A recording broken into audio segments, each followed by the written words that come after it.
प्रेम से बोलो कारिक महाराज की जय। बाबू कारी के ब्याह के भजन, बाबू कारी के ब्याह के भजन।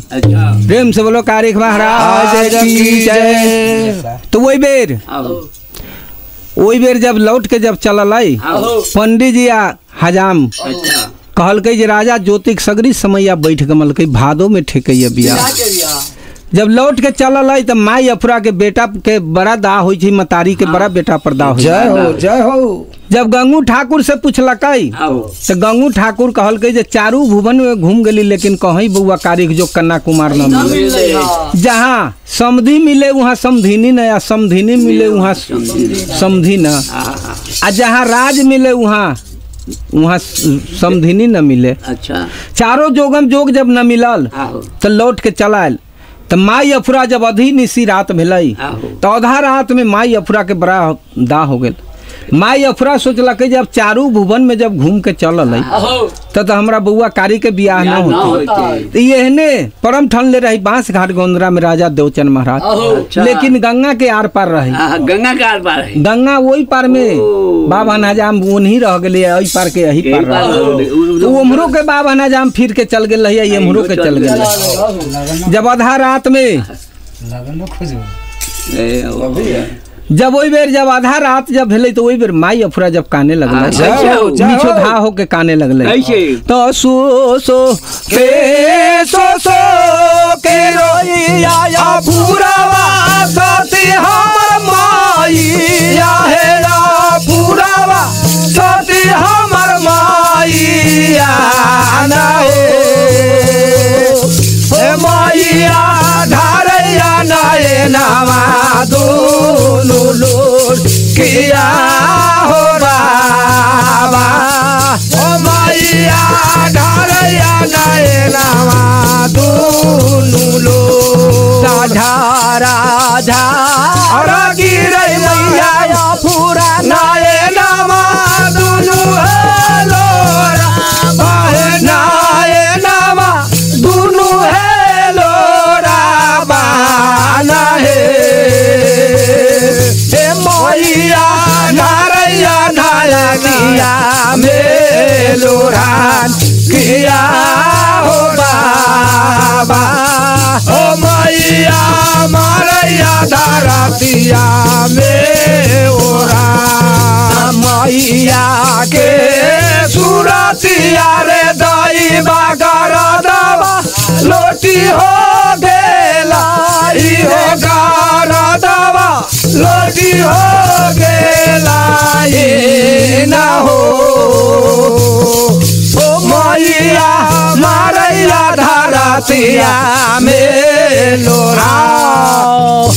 ओई बेर सुसुक के माई अफरा काने लागल। माई के सूरत गर्दा में लौट गेली। माई बेकल हो गेल तो माई सतवर्ती के कंतव से सरपुर नागपुर नागपुर तीनों डगमग डोल गेल इंद्र कबिला। ओई बेर आधा रात में बाबा दीनानाथ हलथिन तो दीनानाथ कहल की जे सती एक बेर कनला तो बेटा कारिख दिल्ली। अब फिर बात की है जे कनै छा। ओई बेर माई अफरा कहल के जे हो बाबा दीनानाथ जे बेटा कारिख दे देला तो बड़ा नाम ऊंच कर लेला। लेकिन बाबा नजाम चारू भुवन से घूमल लेकिन हमरा बउआ के जो कन्या कुमार कहीं न मिले। हमरा बउआ के जब बियाह न होतई तो हमर वंश बुढ़ जाए। कल की यही ला तू कनै था जे हम बउआ कारी के जो कन्या कुमार हती खोजले। जे बांस घाट गंगोंदरा में जैसने राज परौल है वैसने बांस घाट गंगोंदरा है। आ जैसन राजा ज्योतिक महाराज है वैसने राजा देवचंद महाराज है। जैसन सती अफरा है वैसने सती मलाइन है। आ जैसन बउआ कारी है वैसने सुबे अमृता है। जब बिहान बाबा नजाम के भेजा बांस घाट गंगोंदरा में कल के ठीक है। जब बेर बिहान भेलाई तुरंत माई अफरा राजा ज्योतिक महाराज के कहल जय पंडित जी के हजाम के भेजा बांस घाट गंगोंदरा में। आ उमरो से पंडित जी हजाम के भेज दिल राजा देवचंद महाराज कहल राज परोल में भेजा। जब दोनों ओरी से जब चले लगलाई तो पंडित जी हजाम एम्हरो के जाके गंगा के घाट पर रुक गया, उम्हरो के आके गंगा घाट पर घाट में जाओ के देखा। अब गंगा आई ताले वही ताले छचकाल के ले भादो महीना है। पंडित जी हजाम कहलक जे गंगा में प्राण चल जा, तू कैला डूबे जाए। हजाम कहल के जे अही पर गंगा में स्नान कला, गंगा में पूजा पाठ कर आ पूजा क के जंग खा ला या चला घरे। जय हो जय हो। अब उम्र के पंडित जी हजाम उम्हरे नहा के खाए लागल, एम्हर के एम्हरे खाए लागल। उम्रो का है, उम्हरो के रहे गंगा घाट पर, वही पार रुक गए। अच्छा दोनों खा के जब पता बिक दिलक गंगा जी में, दोनों पता दहाए लागल। दोनों पता दहाइते दहाइते बीच में जब गेल तो दोनों जोट खेले लागल। अच्छा उम्र के पता तर में एम्हर के ऊपर हो गए। हजाम जात बड़ा तेज हो हजाम कहलकई जो पंडित जी जे कुछो देखबो करे जाके बैठल हता जे बुर्बक जे जन कथी देखबे, दहार आयल है। कहै छी उम्र के पता हो गेलो तर में एम्हर के ऊपर, जे पूछा ओकर कहाँ घर है। पंडित जी से पूछा तो पंडित जी तो बोले में लरम जात कह जी रे हजमा तू ही पूछ, कड़ा बोली हो तोरे। अब पूछलक तो कहिए हमर बांस घाट गंगोदरा में घर है, जे हम राजा ज्योतिक महाराज यहाँ जाई छी, हम जे राज परौल में जे बउआ कारी के देखे। कहल की जे तो हमरो घर तो है राजे परौल में, जे हम जाई छी बांस घाट गंगोदरा में राजा देवचंद महाराज की यहाँ, जे बेटी सुबे ही ओकरा देखे। कल की जता भादो में गंगा में कला डूब के मरबा, तू उम्हर लौट जा, हम एम्हर लौट जाई छी आ कहबे जे खूब बढ़िया है, दून बना के खूब कह दे। उम्हर के बाभन हजाम उम्हरे लौट गए, एम्हर के एम्हरे। माई अफरा जब अलै तो कहलकै तो माई अफरा बड़ा खुश हो गए, जब हमरा बउआ कारी के बियाह हो। माई अफरा जब पूछलकै तो गंगू ठाकुर कहे जे अपन राज बांस घाट गंगोदरा के आगू में कुछ न है, और राजा जो देवचंद महाराज है ओकरा सामने में राजा ज्योतिक महाराज कुछ न हथी, आ सती मलाइन जे हथिन आहा कुछ न हथी ओकरा सामने में। आ सूबे अमीरता के जे देखब तो ओकरा सामने में बउआ कारी कुछो न है। एकदम कह के मन भर दिलक। जय हो जय हो। जब इतना बात कहलकै तब पंडित जी के बाबा ज्योतिक महाराज कहलकै जो पंडित जी जे जब जब लड़का लड़की मिलिए गए तो दिन देखू पतरा में, जब सती एकदम बेचैन है तो कौन दिन बउआ कारी के बियाह हो। अब भादो महीना में लगन तो न रहे, अब पंडित जी पतरा उल्टबे तो लगने न है। अब पंडित जी डरे कहलक सरकार जे हमरा पुरना पतरा चलल है, जे नयका घर ही छूट गए, 2 घंटा के टाइम दिल जाओ, जे हम जाई छी नयका पतरा में से लगन ले ले। राजा ज्योतिक महाराज टाइम दे दिल। पंडित जी यहाँ से भागल चल गए काशी प्रयाग में। पंडिताइन के कहल के जगह जे पंडिताइन जे न सुनै छी जे यहाँ से चला, अब काशी प्रयाग छोड़ दा, एक डरुआ राजा है ज्योतिक महाराज। जय हो जय हो। जे भादो में लगन न है, या भादो में लगन मांगे छी बउआ कारी के बियाह। पंडिताइन कहल के जाऊ, अही लगे यहाँ बेचैन हो गए, जे यहाँ अब स्नान पूजा करू खाना खाऊ, हम लगन देवी बउआ कारी के बियाह हो। वही बेर तुरंत पंडित जी गेल, हाली हाली स्नान पूजा कर लेलक आ मन हिछुए खाना खा लेलक। हम पंडित आएंगे मन हिछुए खा लेलक। जाके पंडिताइन के कहलक जब लगन दा जे हम जाऊ।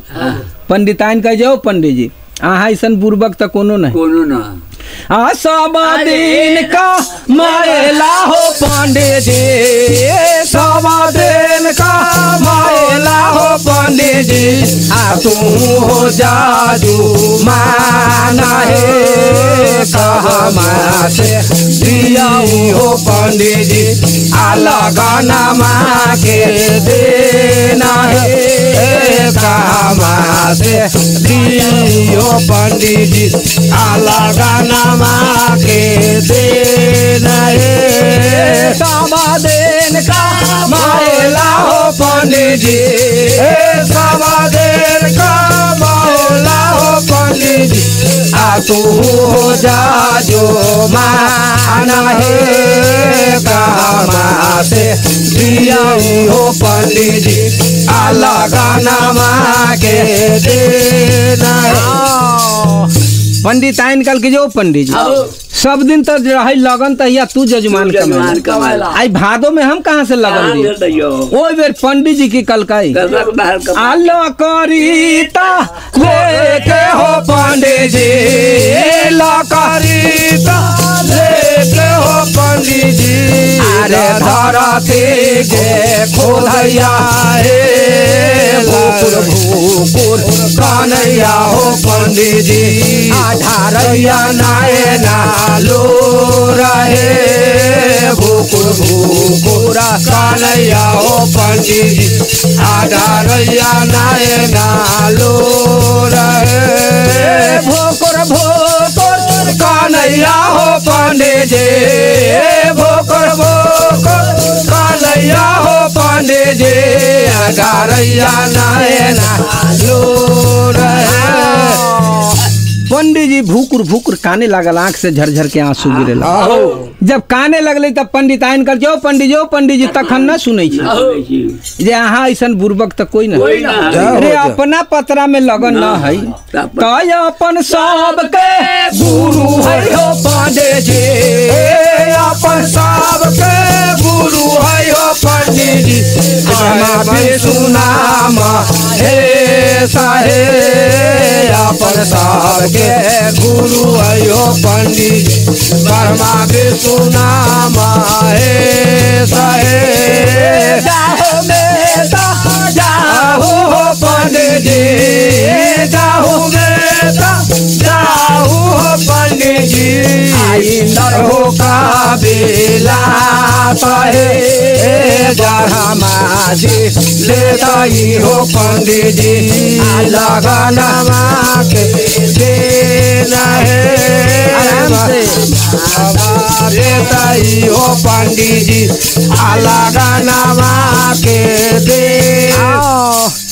पंडित जी के कहलकै पंडिताइन जे अपन सबके गुरु ब्रह्मा विष्णु महेश है अपना पतरा में लगन नहीं तो जा इंद्र कबलास में अब ब्रह्मा जी लगन देथिन तब बउआ कारी के बियाह होता है पंडित जी कहलक जे हमरा से ठीक पंडिताइन हमर तेज है जे हम तो जानते न रहली जे हमर सबके गुरु ब्रह्मा जी जय हो तुरंत पंडित जी यहाँ से आ जाता रात करैया हो पंडित जी जाता रात करैया हो पंडित जी इंदर हो का लाता है जाता रात करैया हो पंडित जी इंदर हो का लाता है गरिए के चालल हो पंडित जी चालल हो पंडित अपहरण बेताला बाट है जाई के पहुँचल हो पंडित जी इंदर हो का जाई के पहुँचल हो पंडित जी इंदर हो का पंडित जी के घड़ी के चहल पहर न बीतले जाके जब इंद्र कबलास में जब पहुंचल भर पाजा के ब्रह्मा जी के पैर पकड़ लिया ब्रह्मा जी आशीर्वाद दिल के कल के पंडित जी काशी प्रयाग छोड़ के इंद्र कबलास में कहलाए कल के सरकार जे डरहुआ राजा है ज्योतिक महाराज ओकरा एगो बेटा है कारिक महाराज भादो में बियाह ठेकै छै जे हमरा पतरा में लगन न है हमार लगन खोज के दियो जे लगन दियो जे बउआ कारी के बियाह हो ब्रह्मा जी सोच लगे जे ओई में न है ओकरा पतरा में तो हम तो लगन दैये दे पंडित जी के कल के ठीक है बैठू जे हम लगन दै छी बउआ कारी के बियाह हो जय पंडित जी बैठ गेल ब्रह्मा जी अपन पोथी पुराण उठा के लिया जब लिया तो ब्रह्मा जी लागल पोथी पुराण उठावे तो एक पाना उलटे हो ब्रह्मा जी एक पाना उलटे हो ब्रह्मा जी दूसर हो पाना उलटे हो एक पाना उलटे हो ब्रह्मा जी दूसर हो पानी ना उलटे हो पंडित का दिला नहीं जाबा मिलैया रे दैवा अलगाना माँ के देना है नहीं जावा मिलैया रे दैवा अलगाना माँ के देना है नहीं जावा मिलैया रे दैवा अलगाना माँ के देना है।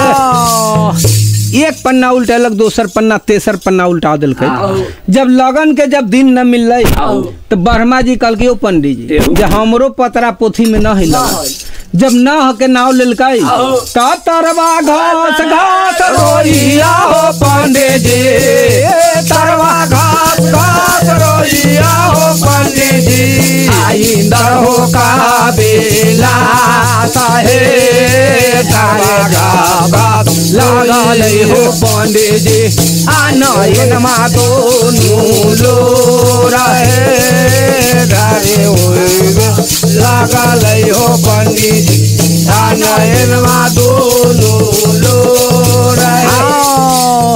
पंडित जी तरबा घस घस के रोए लगा आँख से आंसू